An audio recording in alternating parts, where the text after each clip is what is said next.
Hello friends, இன்றைக்கி ஷோபா லாகில் பாருங்கள், புடலங்காய் ரிங் ரோஸ்ட் பண்ண போகிறேன்.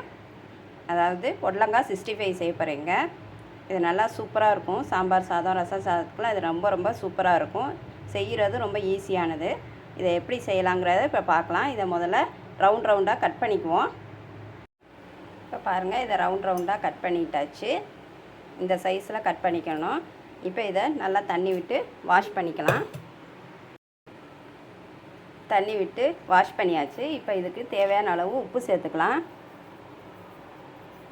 இந்த உப்பை சேர்த்துட்டு நல்லா ஒன்று சேர்கிற மாதிரி எல்லாத்தையும் பிசைஞ்சு வச்சிடலாம். ரொம்ப அழுத்தமாக பிசையாமல் லைட்டாக அப்படி பிசைஞ்சிட்டு, இப்போ பாருங்கள் ஒரு 5 நிமிஷம் ஆயிடுச்சு. இதில் பாருங்கள் இந்த மாதிரி தண்ணி இருக்கும். அதை எடுத்துட்டு அதுக்கப்புறம் இதில் மசாலா சேர்த்துக்குவோம்.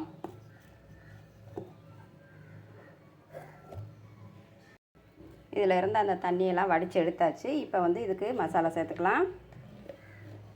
இதுக்கு தனி மிளகாத்தூள் காரத்துக்கு ஏற்ற மாதிரி நீங்கள் போட்டுக்கோங்க. நான் 1 ஸ்பூன் போடுறேன். அதுக்கப்புறம் பாருங்கள், பச்சரிசி மாவு 2 ஸ்பூன் வச்சுருக்கேன். இது கார்ன்ஃப்ளவர் மாவு, அது 2 ஸ்பூன். இதையும் இதில் சேர்த்துக்கிறேன். அதுக்கப்புறம் லைட்டாக ஃபுட் கலர் சேர்த்துக்கிறேன். வேணும்னா சேர்த்துக்கலாம், இல்லைன்னா சேர்க்க வேண்டாம். இப்போ இதை எல்லாத்தையும் ஒன்றா சேர்த்து பிசைஞ்சிக்கலாம். இப்போ பாருங்கள், அந்த மசாலாலாம் போட்டு நல்லா பிசைஞ்சாச்சு. லேசாக தண்ணி தெளித்து இந்த மாதிரி பிசைஞ்சிக்கணும். இது ஒரு 5 நிமிஷம் ஆகட்டும். அதுக்கப்புறம் ஆயிலில் போட்டு ஃப்ரை பண்ணிக்கலாம். இதை ஃப்ரை பண்ணிக்கலாம். இதுக்கு தேவையான அளவு ஆயில் ஊற்றி நல்லா ஹீட் பண்ணியாச்சு. இப்போ இதில் ஒன்றுனா இந்த ஆயிலில் போட்டுக்கலாம்.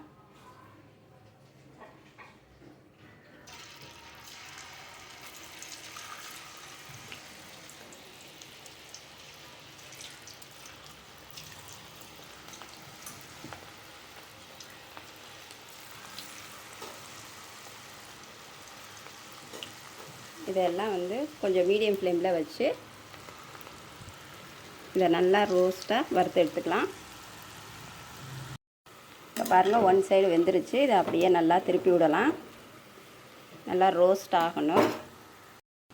இப்போ பாருங்கள், இது நல்லா ரோஸ்ட் ஆயிடுச்சு டபுள் சைடும். இப்போ இதை எடுத்துடலாம்.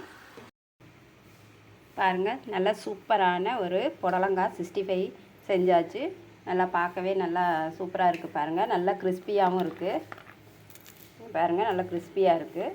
நல்லா சூப்பராக இருக்குங்க. ரசம் சாதம், சாம்பார் சாதத்துக்கெலாம் வச்சு சாப்பிட்டோம்னா நல்லா சூப்பராக இருக்கும்.